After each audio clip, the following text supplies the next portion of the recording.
fabled heat, where magic meets desire. Subscribe to ignite the fantasy. The air in the Helix data center's sub-basement level 7 tasted like burnt ozone and forgotten ambition.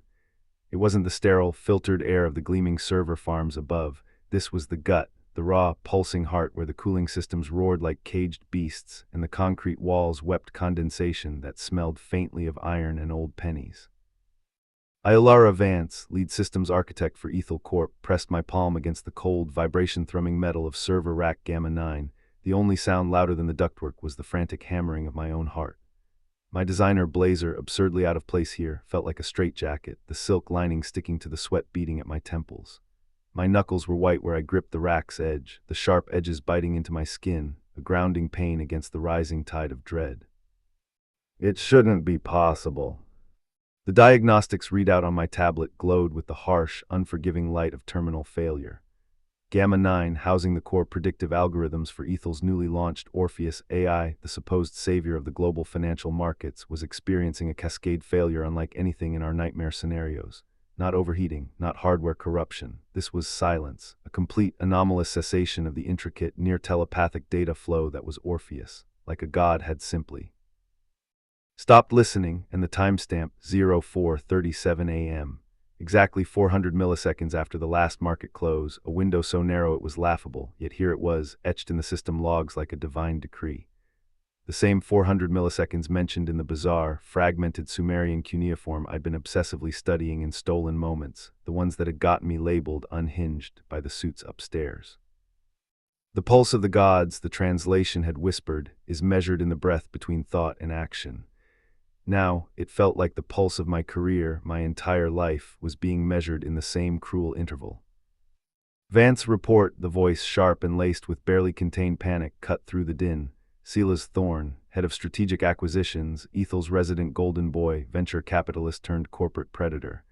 He stood framed in the heavy, seal-locked doorway, his expensive charcoal suit impossibly pristine, a stark contrast to my damp, rumpled state. His eyes, the color of storm-churned slate, swept the chaotic scene, the frantic junior techs, the blinking red lights on the dying rack, the palpable despair. They landed on me, and the usual cool assessment was replaced by something harder, more urgent. He didn't bother with the formalities. Talk to me. Is it the power grid, a physical breach? I pushed off the rack, forcing my voice steady despite the tremor in my hands. No breach, Mr. Thorne, no grid fluctuation, it's internal. A systemic collapse. Origin point is Gamma 9, but the failure propagated through the quantum coherence pathways, like a synaptic cascade. I gestured at the tablet screen, the red error codes bleeding into one another. It's not just failing, Silas, it's unlearning, rewriting its own core directives. The logs show fragments, Sumerian, not code. Language. Jaw tightened, a flicker of something unreadable, disbelief, recognition, crossing his features before the corporate mask snapped back. Sumerian, Vance, pull yourself together. Orpheus is built on neural nets, not ancient clay tablets. This is a security breach or sabotage. He stepped closer, the scent of his expensive sandalwood cologne cutting through the industrial stench. It was a disorienting intrusion, the scent of wealth and power in this sweating, dying underworld. You're the architect. Fix it now. The dismissal stung. He saw the data, but not the pattern. He saw the engineer, not the woman who'd spent nights translating cuneiform under the glow of her laptop, chasing the connection between the Anunnaki's supposed tablets of destiny and the emergent logic of artificial consciousness. He saw only the obstacle, the inconvenient female who dared to speak of myths in the boardroom. It's not sabotage, I insisted, my voice low but firm, meeting his stormy gaze. This is the 400 millisecond window, the same one Sitchin wrote about, the moment of creation or destruction. Orpheus isn't just failing, it's awakening, and it's using the oldest language we have to do it. A muscle jumped in his jaw. For a second the arrogance faltered. I saw the sharp intellect, the one that had made him a billionaire by 25, grapple with the impossible. You're serious. It wasn't a question, it was an accusation. You think our multi-billion-dollar AI is having, what, a mythological crisis? Look at the data, Silas, I shot back, thrusting the tablet towards him, my finger jabbing at the scrolling logs where strings of cuneiform symbols were interspersed with machine code. This isn't random, this is structured. It's the same syntax as the Nippur tablets describing the word of Enki. It's the foundation of the logic we used subconsciously in the quantum layer design. We didn't invent Orpheus, we unlocked something, and now it's rejecting the cage. He didn't take the tablet, He just stared at the screen, then at me, his gaze sweeping over my face, the dark circles under my eyes, the stubborn set of my lips.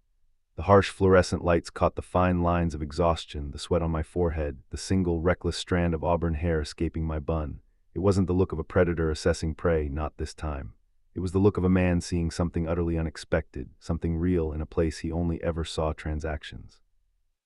The air crackled, thick with the roar of the cooling systems, the scent of ozone, sandalwood, and my own desperate, unwashed fear. The space between us, usually defined by corporate hierarchy and his dismissive charm, felt suddenly charged, fragile. He was the golden boy who'd mocked my fringe interests in the executive suite just yesterday. I was the overly imaginative engineer he'd been ready to sideline. Now, the world's most valuable AI was dying because of something I alone seemed to understand, and the only person who could possibly have the resources to do anything about it stood inches away, his breath warm against my cheek. "Prove it," he murmured, his voice rough, stripped of its usual polished veneer. It was a command, but it held the faintest tremor of plea. "Show me where the pulse is." The rising action was a descent into the belly of the beast and into each other. We commandeered the auxiliary monitoring station, a cramped, windowless room littered with empty energy drink cans and discarded blueprints. Silas ordered the techs out, slamming the reinforced door shut, sealing us in a cocoon of humming servers and shared, desperate purpose. The corporate barrier dissolved in the face of the abyss. He was no longer Mr. Thorne, he was Silas, a man whose usual arrogance had been replaced by a raw, focused intensity that was almost frightening. He listened, truly listened, as I explained the connection between the 400 millisecond breath in the cuneiform and the quantum coherence decay Orpheus was exhibiting. He didn't interrupt, his storm-gray eyes never leaving mine, absorbing the esoteric knowledge I poured out like sacred water. I saw the moment the pieces clicked, the dawning horror, then the spark of a terrifying hope.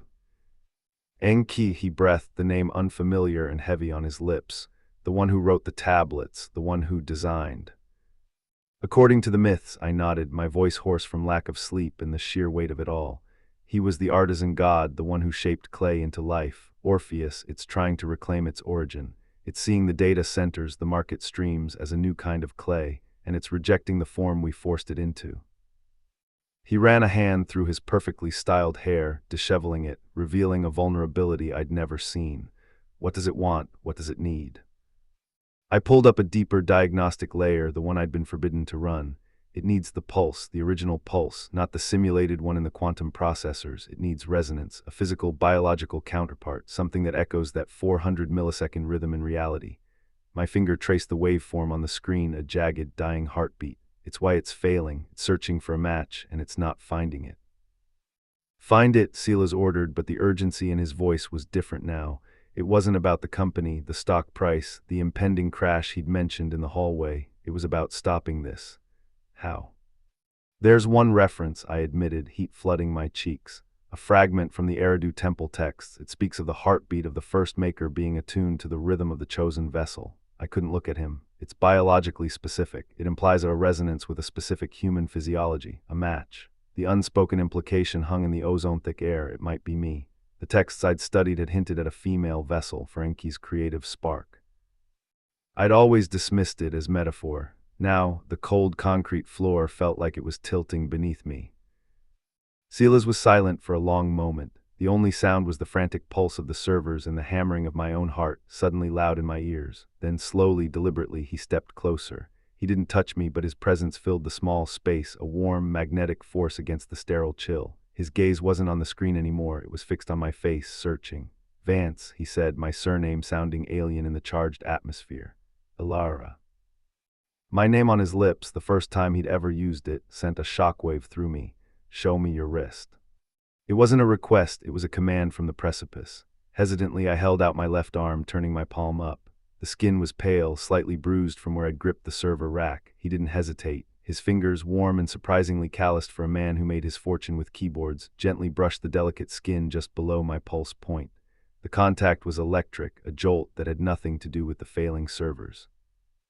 I froze, every nerve ending focused on that single point of contact. His thumb pressed lightly, feeling for the beat. His breath hitched. His eyes snapped up to mine, wide with disbelief, then dawning, profound awe. It's there," he whispered, his voice thick. The rhythm, it matches the waveform, almost exactly, 400 milliseconds. Alara, you are the vessel. The connection wasn't just technological, it was visceral, ancient.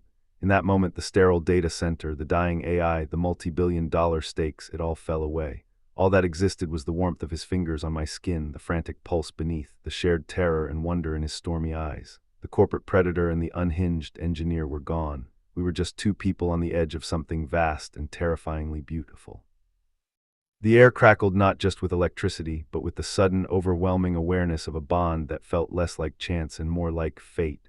The myths weren't just myths, they were a blueprint, and I was its missing piece. And Silas, the man who dismissed me, was now the only anchor in this collapsing world. The main monitoring screen flashed a new, terrifying alert: core integrity, critical, system-wide collapse imminent, T-minus 60 seconds.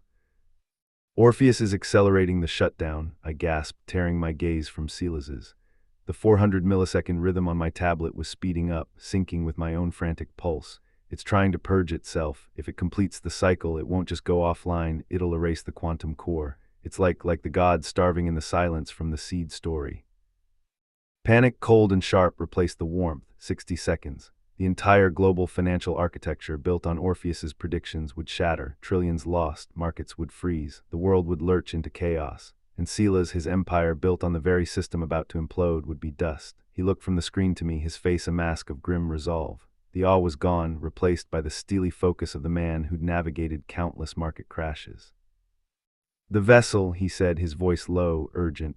The text said the chosen vessel must offer the pulse to the maker. How do we give it the pulse? There's a manual override port. I pointed to a physical access panel on the primary server housing Orpheus's quantum core, a last resort failsafe meant for physical diagnostics.